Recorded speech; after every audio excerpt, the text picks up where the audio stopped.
Assalamu alaikum wa rahmatullah. So, I want to talk about the way we use the word blessings on ni'mah, and we use it very casually. How casually so? We use blessings to mean something good that has happened. But we know many places in the Quran, if we read, Allah subhanahu wa ta'ala even describes some trials which believers go through emotionally, physically. All that is as Allah subhanahu wa ta'ala describes them as blessings. So, one thing which I want to first set the stage is that let's not only focus on blessings as any good thing which we feel has come, that, oh, I feel good, so it's the blessing that comes from Allah subhanahu wa ta'ala.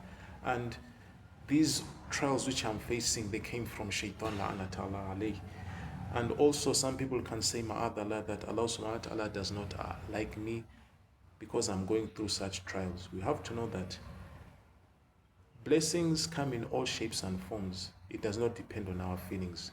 So, how are we supposed to look at blessings? We're supposed to look at blessings in terms of its divine purpose. It has to fulfill the divine purpose set by Allah subhanahu wa ta'ala.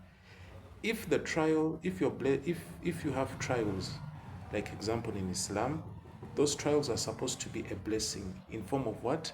The removal of our sins. Okay? So, the real question which we're supposed to ask, let's not look for what blessings do we have from Allah subhanahu wa ta'ala. The real question is that, what are you doing with the blessing Allah subhanahu wa ta'ala has given you? It can be any shape or form. Are you using it for divine purposes like justice, for spiritual growth, for gratitude to Allah subhanahu wa ta'ala? Or you're just looking it as a means of being in a comfort zone? Okay? The Quraysh, who were the custodians of the Kaaba, they had blessings, they had safety, they had wealth, they had status. But what happened? They did not use it to fulfill the divine purpose. What was the divine purpose? To make sure that they keep the Kaaba of Allah subhanahu wa ta'ala from shirk. Have you seen? So they failed in fulfilling the divine purpose. That's why Allah subhanahu wa ta'ala sent them, Rasulullah sallallahu alaihi wasallam, to restore the original purpose of the Kaaba, because the Quraysh really failed. Yet they were given these blessings. So, what does it mean for me and you? It's either we are honoring whatever blessings Allah subhanahu wa ta'ala has, whether we perceive it as good or perceive it as bad. Is it transforming ourselves? Is it transforming our society?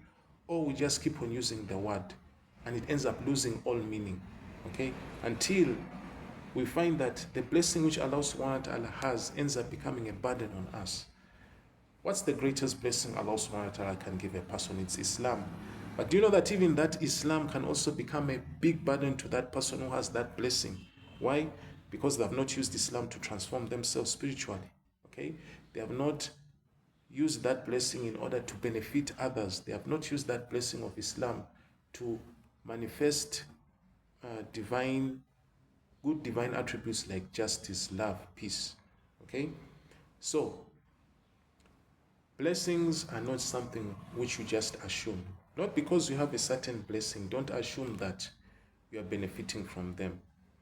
Try and take time, dig deep, and say that I have this blessing, whether it is a trial, whether it is a good feeling, whether it's the name of Islam. The question is it transforming you to be a better human being, so that when you reach Allah subhanahu wa ta'ala, that blessing is not used as a tool against you in the day of judgment. Assalamu alaikum wa rahmatullah.